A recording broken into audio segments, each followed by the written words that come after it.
Deus enviou seu Filho ao mundo com uma missão. Ele veio, viveu, morreu e ressuscitou, subiu aos céus, para que todo aquele que nele crê não morra, mas tenha vida eterna. E antes de Cristo subir, ele deixou uma missão para os seus discípulos: ide por todo mundo, pregar o evangelho a toda criatura. Marcos 16:15.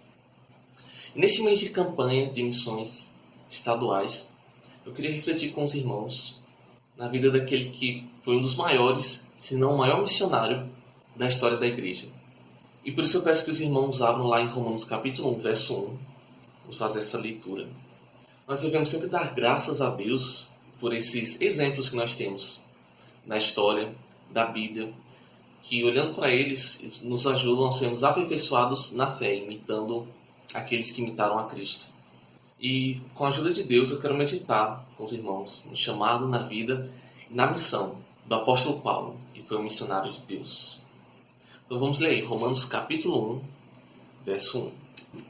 Paulo, servo de Cristo Jesus, chamado para ser apóstolo, separado para o evangelho de Deus. Amém.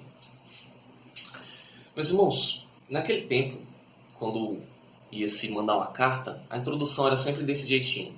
Tinha o nome da pessoa e depois uma breve descrição dela. Dizia algumas características, um mini currículo. Por exemplo, Félix, governador. Simão, mago. Nilson, historiador. Rodrigo, engenheiro de automação. E Paulo ele vai dar essa breve descrição de si mesmo no início dessa estupenda carta. E a gente vai ver como essas qualidades são essenciais ao missionário de Deus. A primeira coisa que ele fala, ele é um servo de Cristo Jesus. Não é à toa que isso vem primeiro. Mas ele está mostrando que nada é sobre ele. Paulo nada vem dele, ele não faz nada por ele, o evangelho não é dele. Mas Cristo Jesus é o grande motivo da sua missão. Ele é um servo de Cristo Jesus. Nas cartas deles, a gente pode observar isso, ele está sempre fazendo menção ao seu Redentor. Nos primeiros 10 versículos de 1 Coríntios 1, ele cita Cristo 10 vezes. Nos primeiros 12 versículos de Efésios 1, ele também cita Cristo 10 vezes, sem contar com os pronomes ele e nele. Na própria carta aos Romanos, ele está sempre falando: por meio de Jesus Cristo, dou graças a Deus por vocês. A justiça de Deus mediante a fé em Jesus Cristo. E agora nenhuma condenação há para os que estão em Cristo Jesus. Ninguém nos separará do amor de Deus que está em Cristo Jesus, nosso Senhor. E agora temos paz com Deus mediante a fé em Jesus Cristo. Como o ar que ele respira, Paulo não consegue ficar muito tempo sem mencionar o nome do seu amado. Jesus era o motivo da sua missão, das suas viagens e de toda a sua vida. Qual será que tem sido o nosso motivo? Será que é Jesus? Será que de fato, assim como o apóstolo Paulo, ele tinha Jesus no centro como o foco dele, o núcleo de tudo que ele fazia? Será que isso também se aplica a gente? Pode até parecer uma pergunta boba, mas ela é muito urgente. Muitas igrejas são como o túmulo de Jesus. Algumas pessoas acham que ele está lá, mas ele não está. E nós não podemos fazer missões sem ter essa autoanálise. Na verdade, não pode fazer nenhum serviço na igreja. Nada se a gente não tiver em mente isso. O nosso motivo. Por que nós fazemos isso? Qual o motivo de você se dizer cristão? Qual o motivo de você estar vendo esse culto? Você quer conhecer mais a Cristo ou foi algum familiar que obrigou você a assistir? Qual será que tem sido o nosso motivo? O que será que tem sido ensinado para os adolescentes na igreja? Qual é o foco dos estudos dos jovens? Qual o motivo das aulas das crianças? Qual o grande tema dos louvores que a gente canta? Qual tem sido o centro das pregações? Será que é Jesus? Um cristianismo em que Cristo não é o centro, ele é contraditório. Mas Paulo começa assim: servo de Cristo Jesus. Eu quero que os irmãos reparem ainda nesse termo, servo de Cristo Jesus. A palavra servo, do original, doulos, que significa escravo ou cativo. A gente observa que altera bastante, né, o sentido da palavra de escravo para servo. Alivia muito o peso do termo. Paulo se coloca como sendo um escravo de Cristo Jesus. Ele cumpria sua missão porque ele conhecia sua posição em relação a Cristo. Ele era um escravo. Ele vivia em total submissão ao seu Senhor. Ou melhor, não mais vivia ele, mas Cristo vivia nele. O apóstolo entendeu que Cristo o comprou no mercado negro do pecado. pagando o valor mais alto de todos, que não foi com ouro nem prata, mas sim com o precioso sangue do Cordeiro, seu próprio sangue, sem mácula e sem defeito. Por isso que a gente chama Cristo de Senhor. A gente fala que estamos sob o senhorio de Cristo, tipo isso, o Senhor de escravos. Estamos em total submissão e serviço ao nosso Senhor. Meus irmãos, vocês conseguem se ver nessa posição de escravo em relação a Cristo? Os escravos, eles não tinham direito nem mesmo à própria vida. Não tinham direito a nada. Eles tinham que fazer o que lhes era ordenado sem questionar. Cumpriam tudo, quietinhos. Por isso Paulo era um missionário tão engajado, procurando servir a Cristo de todas as formas possíveis, e ai deles se não pregasse o Evangelho.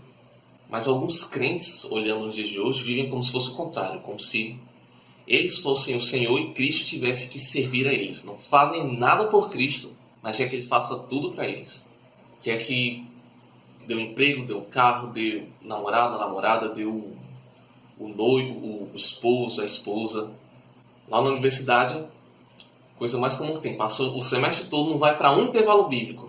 Aí quando chega no final do período, está pedindo a Deus, oh Deus, me ajuda a passar nessas matérias. Querem que Cristo faça tudo para eles.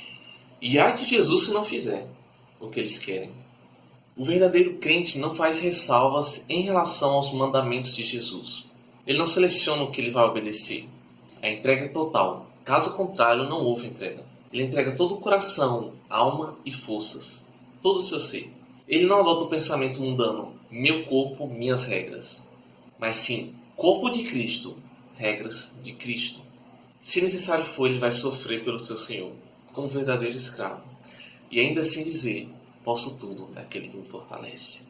Paulo que o diga, foi 5 vezes açoitado, recebeu dos judeus 39 açoites, 3 vezes açoitado com varas, 1 vez apedrejado, 3 vezes naufragou, ficou 1 noite e 1 dia boiando em alto mar, em viagens, muitas vezes em perigo de rios, em perigos de assaltantes, em perigo entre patrícios, em perigos entre gentios, em perigos na cidade, em perigos no deserto, em perigos no mar, em perigos entre falsos irmãos, em trabalhos e fadigas, em vigílias muitas vezes, em fome e sede, em jejuns, muitas vezes em frio e nudez. Além disso tudo, pesava sobre ele a preocupação de todas as igrejas. Com todas as igrejas, conforme a gente vê em 2 Coríntios 11. Contudo, ele aprendeu a viver contente em toda e qualquer situação. Paulo, servo de Cristo Jesus, um missionário de Deus. Logo em seguida, a gente vê no versículo que nós lemos, depois de servo de Cristo Jesus, ele diz ser chamado para ser apóstolo. E nas introduções das cartas que ele escreve, esse é o termo que ele mais usa, é a forma mais comum dele se descrever, apóstolo de Cristo, chamado para ser apóstolo. E não é à toa que ele usa muito esse termo. O motivo dele sempre estar se reafirmando a sua autoridade de apóstolo é porque naquele tempo haviam falsos mestres, falsos profetas, que se diziam apóstolos. Como o próprio Jesus fala em Apocalipse 2:2, para a igreja de Éfeso, que lá existiam pessoas que diziam apóstolos, mas não eram, mentiam sobre si. Mas enfim, esses homens eles mentiam sobre si, dizendo que eram apóstolos, e também mentiam sobre os verdadeiros apóstolos de Cristo, tentando desqualificá-los. Isso vai ser uma coisa que Paulo vai falar bastante, sempre tentando, mostrando a sua autoridade como apóstolo. Em 2 Coríntios 12, ele é constrangido a relatar a sua experiência quando foi arrebatado até o 3º céu. Ele não queria ter que contar isso, mas estava num nível tão extremo de enganação que as igrejas estavam passando com os superapóstolos, que Paulo tem que mostrar suas experiências mais íntimas e maravilhosas. Mas enfim, o que seria um apóstolo? Quais as características, quais são as marcas de um apóstolo? Seria o mesmo que um discípulo, já que todos os apóstolos, pelo menos daqueles 12, foram discípulos de Cristo? Será que seria a mesma coisa? Em Lucas 6,13, a gente vai ler o seguinte: E, quando amanheceu, chamou a si os seus discípulos. Quem chamou? Jesus. Chamou a si os seus discípulos e escolheu 12 dentre eles, aos quais deu também o nome de apóstolos. Jesus tinha vários discípulos, mas ele só teve alguns apóstolos, que ele escolheu dentre os discípulos. Apóstolo significa enviado. E a gente vai ver no Novo Testamento pelo menos 3 características que distinguem um verdadeiro apóstolo de Cristo. A primeira característica dele é que o apóstolo ele precisava ter visto Cristo ressurreto. Lá em Atos 1, quando vão escolher o apóstolo que vai substituir Judas, que Judas se suicidou. Então eles vão, sob a direção do Espírito Santo, sortear o novo apóstolo que vai substituir. Então eles dizem, alguém que tenha sido testemunha de Cristo ressurreto, assim como nós. Daí eles sorteiam, cai sobre Matias. Matias é sorteado apóstolo. Primeira característica, ele precisava ter visto Cristo ressurreto. Segundo, todo conhecimento do Evangelho precisava ter vindo diretamente de Jesus. Toda a doutrina que o apóstolo teve sobre o Evangelho de Cristo não podia ter vindo de outros homens, mesmo que fossem de outros apóstolos. Ele precisava ter recebido de Jesus, e é o que Paulo afirma em Gálatas 1, do 11 a 12. Mas informo a vocês, irmãos, que o Evangelho por mim anunciado não é mensagem humana, porque não recebi de ser humano algum. Nem me foi ensinado, mas eu recebi mediante revelação de Jesus Cristo, diretamente de Jesus. Paulo recebe. Se ele tivesse recebido de outro apóstolo, se tivesse sido Pedro que ensinou para Paulo o Evangelho, então Paulo não seria apóstolo. Terceira característica, marca bíblica do verdadeiro apóstolo de Cristo. Eles receberam poder para curar, realizar milagres e transmitir dons. É o que a gente vê em todo o livro de Atos. Eles fazendo milagres, transmitindo dons, transmitindo o Espírito Santo. E Paulo usa esse argumento em 2 Coríntios 12, 12, quando ele fala: pois as minhas credenciais de apóstolos foram apresentadas no meio de vocês, com toda a paciência, por sinais, prodígios e maravilhas. Então são essas três características. Tinham que ter visto Cristo ressuscitado, ressurreto. O conhecimento da doutrina deles tinham que ter recebido diretamente de Cristo. E eles receberam poder para curar, para fazer grandes maravilhas e prodígios. Enfim, essas são as marcas. Diferente das imitações baratas que nós vemos por aí, desses homens que se declaram apóstolos e não são. Paulo foi chamado para apóstolo, não da parte de pessoas, nem por meio de homem algum, mas por Jesus Cristo e por Deus Pai, que o ressuscitou dos mortos, conforme vemos em Gálatas 1:1. Ele foi chamado para sua missão a caminho de Damasco, como ele mesmo relata lá em Atos 26. Ele foi designado para a sua missão. E da mesma forma, Deus dá diferentes missões para os servos de Cristo Jesus, as quais estão associadas com os nossos dons, com os talentos, com o lugar que frequentamos, com as pessoas com quem convivemos, com aquilo que fazemos. Deus nos dá uma missão. E muito mais do que ter uma ocupação nessa vida, a nossa preocupação maior deve ser entender como nós podemos servir a Deus com aquilo que fazemos. Como é que nós vamos dar glória a Deus na profissão, na ocupação, seja um estudante, enfim. Como nós vamos levar outras pessoas ao conhecimento de Cristo. Tenho certeza que nenhum dos irmãos tem um chamado para ser apóstolo. Isso já passou. E certamente a maioria nem mesmo tem um chamado ministerial.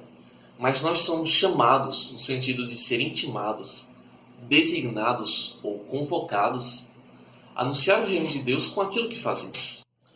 Pense no verso que lemos. Paulo, servo de Cristo Jesus, chamado para ser apóstolo. Coloque o seu nome lá. Você, servo ou serva de Cristo Jesus, chamado para ser babá, engenheiro ou faxineiro, advogado, médico, professor. Paulo, servo de Cristo Jesus, chamado para ser apóstolo. Ele foi um perseguidor da igreja, um assassino de muitos cristãos, o mais improvável de todos para essa função. E é uma grande prova, talvez a maior prova, de que Deus é soberano para fazer o que quer com quem Ele quer. Ele não foi chamado como os outros apóstolos, foi como nascido fora de tempo, mas ainda assim, um missionário de Deus. A terceira e última característica que a gente vê nesse versículo é que ele foi separado para o Evangelho de Deus. É a última, mas não significa que seja menos importante. Pelo contrário, é como se fosse o pico da montanha, o ápice do seu ministério. Este pode ser considerado o grande privilégio de Paulo em sua missão, separado para o Evangelho de Deus. Vocês devem se lembrar que antes de Paulo ser chamado para ser apóstolo, ele fazia parte da seita dos fariseus. E os fariseus, eles eram separatistas. Fariseu no hebraico significa separado, tem esse sentido. Eles que eram separatistas. Estavam andando no meio da rua, se eles vissem alguma outra pessoa, eles passavam longe, do outro lado, para não tocar na roupa deles e eles ficarem puros. Era nesse nível. Era esse o grupo que o apóstolo pertencia. Como ele fala em Filipenses 3, versos 5 ao 6. Fui circuncidado no 8º dia, sou da linhagem de Israel, da tribo de Benjamim, hebreu de hebreus. Quanto à lei, eu era fariseu. Quanto ao zelo, perseguidor da igreja. Quanto à justiça que há na lei, irrepreensível. Esse era Paulo. Vale lembrar também que ele foi instruído aos pés do grande mestre Gamaliel, segundo o rigor da lei. Meus irmãos, percebam o que ele fala com separado para o evangelho de Deus.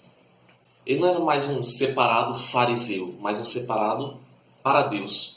Não mais separado por homens para um propósito de homens, mas separado por Deus para os propósitos de Deus.